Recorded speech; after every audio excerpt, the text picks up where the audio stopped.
On the night of June 10, 1912, in the small town of Villisca, Iowa, 8 people were brutally murdered while they slept in their beds.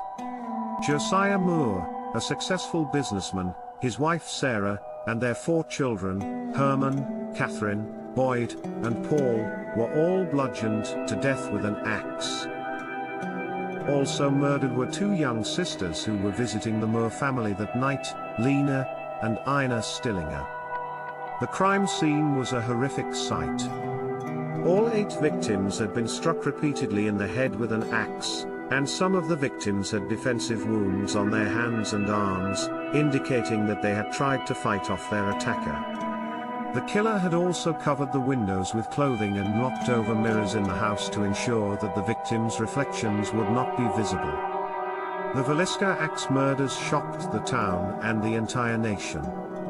The brutality of the crime, combined with the fact that it had occurred in a small, peaceful community, made it one of the most sensational crimes of its time. People were afraid to leave their homes at night, and many families slept with their windows and doors locked for years after the murders. Despite an extensive investigation, the killer was never found.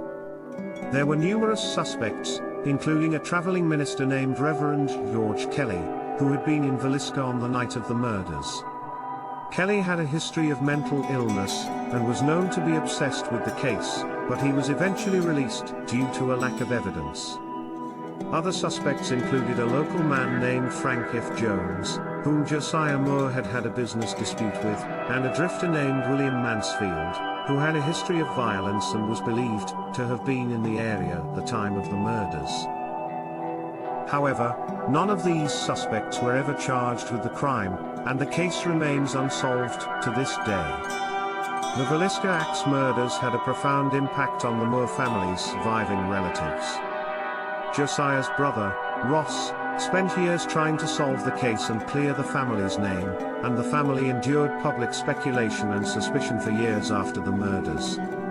Today, the Moore family home in Villisca is a museum that serves as a reminder of the tragic events that took place on that June night in 1912. The museum contains artifacts and exhibits related to the murders, as well as information about the investigation and the suspects. The case remains unsolved, and the identity of the killer, or killers, continues to elude investigators and amateur sleuths alike.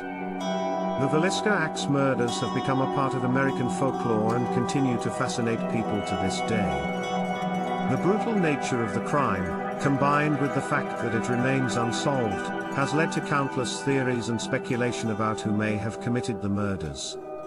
But despite all of the speculation and investigation, the true identity of the killer, or killers, remains a mystery. Thanks for watching. Subscribe for more.